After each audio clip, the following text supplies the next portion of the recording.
Thank you very much, Sam. So, why don't more good people go into politics? Well, let's do a thought experiment. I'm going to say a word, and I want you to free associate. Just yell out as loud as you can the first word that comes to your mind. Now, don't think about it. You've got to do this quickly. Okay? Are you ready? Okay, here it comes. Politician.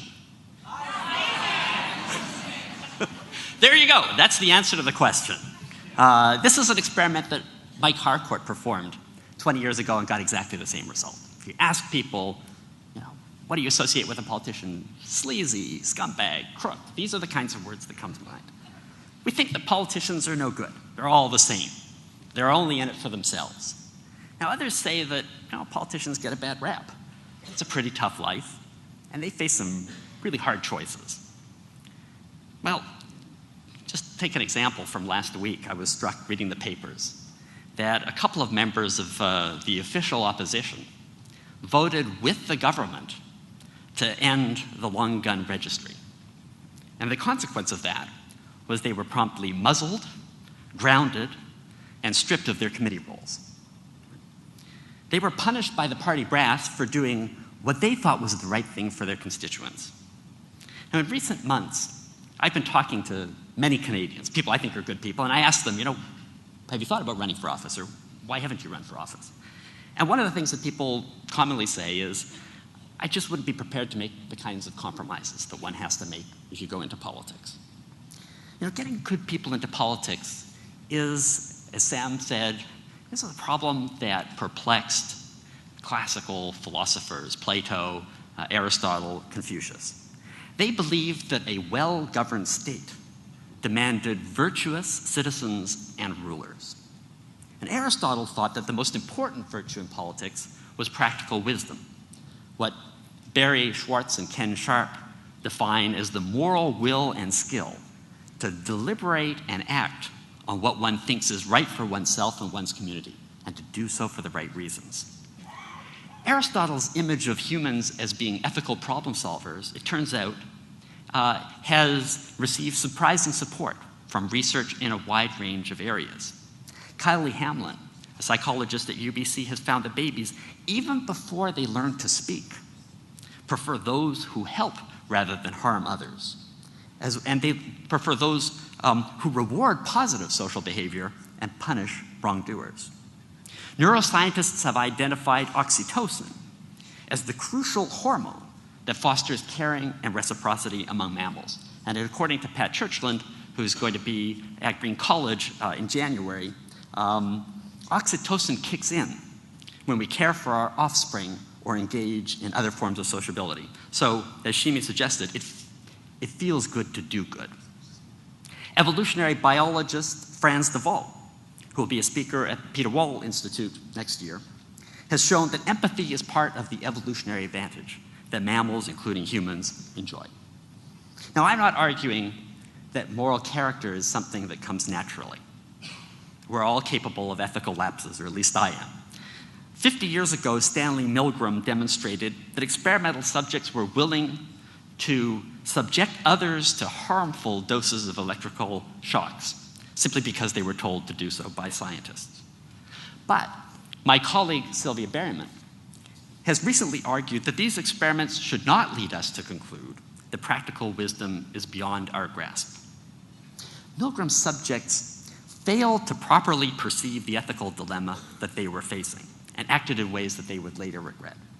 They were nevertheless making ethical choices to obey authority, to help science. They just didn't understand that the experimenter had put them in an ethical position that demanded that they step outside of the role they thought they were playing and to play another. They lacked practical wisdom, in other words. But the good news is that practical wisdom can be learned. We learn wisdom through experience, not by reading textbooks, not by following rules, but through practice. As Aristotle put it, we learn to become brave by exposing ourselves to danger and learning to make light of it. And by the same token, in politics demands what Max Weber called the capacity, the trained relentlessness in viewing the realities of life and facing up to them inwardly. That's why we need to pay more attention to how our major political institutions structure the rules that shape how we act and what we experience. We have the good fortune in Canada of having political institutions that Aristotle would have admired. But some of the powers of some of the most important roles in our political system have been steadily eroded. Take Parliament. Its basic aim is to legislate in the public interest, to hold the government accountable, and to determine the survival of government through votes of confidence. But a recent study of the Samara Foundation found that parliamentarians often perform additional roles besides that. Parliamentarians have to find a balance between representing their constituents and acting as trustees, between advocating for local interests and for serving the national interest, between advancing the interests of the party and doing what they think is right for the country, between constituency service and promoting policy and legislation. But sadly, our parliamentary leaders increasingly do what our parliamentarians increasingly do what party leaders tell them to do. Subordination to the party begins with the nomination process, which is often an opaque and manipulated affair. As a result, individual candidates are frequently beholden more to the party machine than they are to their own constituents. And when they get into Parliament, elected officials are often unsure of what their role is. It quickly becomes clear the legislation is not always a big part of it. Why is that the case? Because the process of making policy has been concentrated in the hands of party leaders, of the cabinet, and above all, the prime minister. Parliamentarians sometimes have to vote for bills that they don't agree with or don't understand. The extent to which they're involved in meaningful deliberation tends to be through committees and in caucus, which the media doesn't see. Instead, what the media sees is the question period antics. And so the media contributes to the dismal view that we have of politicians by reporting the adversarial theatrics rather than the less entertaining but important behind-the-scenes work that parliamentarians do. So what's the solution? Can Parliament be taken back? Now, we could simply tune out, but as Plato said, the punishment for those who refuse to rule is to be governed by those that they deem less worthy. A better response is to reward politicians who demonstrate that they have the practical wisdom to figure out what's right for their communities and act accordingly, which brings us back to the dissident MPs in Thunder Bay. Whatever one might think of the long gun registry, surely members of Parliament should be allowed to speak for their constituents without fear of being muzzled. We the people authorize parliamentarians to legislate on our behalf. Should we allow political parties to control their votes to the point that they can no longer speak for us? Our system is built on the principle of parliamentary supremacy, but in practice we have a partyarchy, the rule of political parties at the expense of our constitutional order. We need politicians with the moral skill and will to restore balance to our parliamentary system. I hope that some of you will be able to join us at a conference that we'll be holding a little later this month on this topic at the Center for the Study of Democratic Institutions at UBC.